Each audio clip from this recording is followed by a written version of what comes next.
This is a download from BBC Learning English. To find out more, visit our website. 6 Minute English. From BBC Learning English. Hello, this is 6 Minute English from BBC Learning English. I'm Neil. And I'm Rob. Fancy a game of food connections, Rob? So I'll name a place and you say the first food that comes to mind. Ready? Yeah, sure, let's go. Italy. Pizza or lasagna? New York? Hot dogs, of course, or maybe bagels. Now, how about Cornwall from the UK? Oh, right, if it's Cornwall, it must be the famous Cornish pasty, right? That's right. Cornwall, the region which forms the southwestern tip of Britain, is as famous for its pasties as New York is for hot dogs. In this programme, we'll be finding out all about Cornish pasties, and we'll hear how it's gone from humble beginnings to become a symbol of Cornish identity and spread around the world to Jamaica, Argentina and Brazil. But what exactly is a pasty, Neil? Somewhere between a pie and a sandwich, right? A piece of pastry which is turned over and crimped along the side to make two corners. And filled with different ingredients, which brings me to my quiz question for today, Rob. What is the traditional filling in an authentic Cornish pasty? Is it A, chicken, avocado and brie, B, beef, potato and turnip, or C, pork, onion and chorizo? Well, chorizo is Spanish, isn't it? And avocado with brie doesn't sound traditionally Cornish, so I'll say B, beef, potato and turnip. OK, Rob, we'll find out later if you were right. What's for sure is that the Cornish pasty has had a long history, as BBC Radio 4's The Food Programme discovered.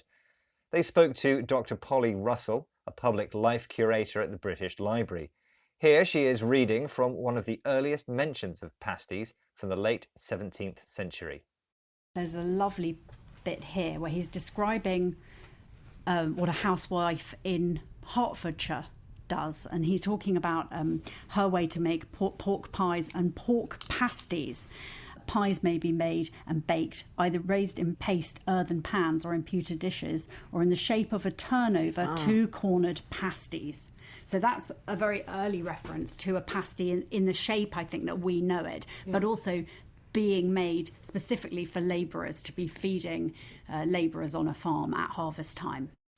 So the earliest pasties were made in pewter dishes, a traditional cooking plate made of a silver-coloured metal called pewter. And they were eaten by agricultural labourers, workers doing physical farm work during harvest time, the weeks in autumn when crops like wheat are cut and collected from the fields.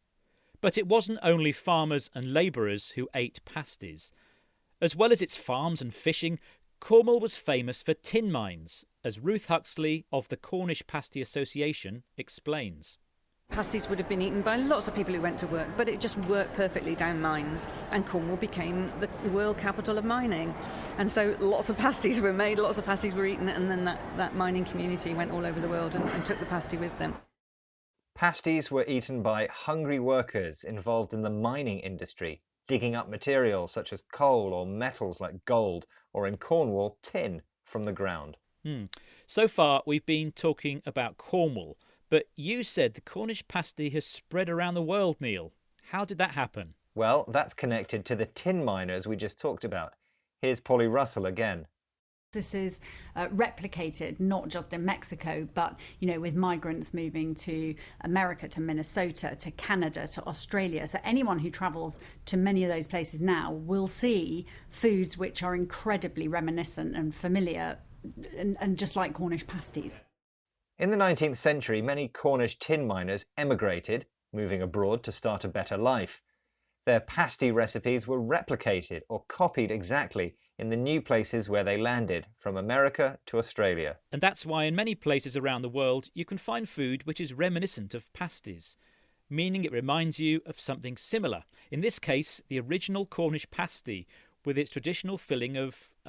what was your quiz question again, Neil? Yes. I asked you what the traditional Cornish pasty filling was. You said... I said B, beef, potato and turnip. And you were right. Ceslywina, Rob. That's Cornish for congratulations. Heb gref, Neil. That's no problem. In fact, those other fillings, chorizo, avocado and brie, really did feature in pasties entered for this year's annual World Pasty Championships held in Cornwall every spring. Other pasty-inspired ideas include Argentinian chimichurri empanadas and spicy Jamaican patties. So, the pasty is still going strong both in Cornwall and around the world. Today we've been discussing Cornish pasties, a kind of filled pastry from the southwest of England, originally made in pewter dishes. That's a silver-coloured metal dish.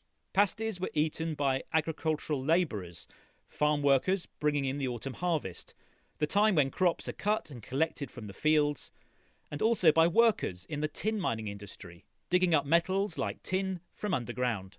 Later, when these miners emigrated to new lands, pasties were replicated, cooked again in the same way. In fact, Cornish miners moved to so many new countries that today almost every corner of the world has food reminiscent of or reminding you of the original Cornish pasty.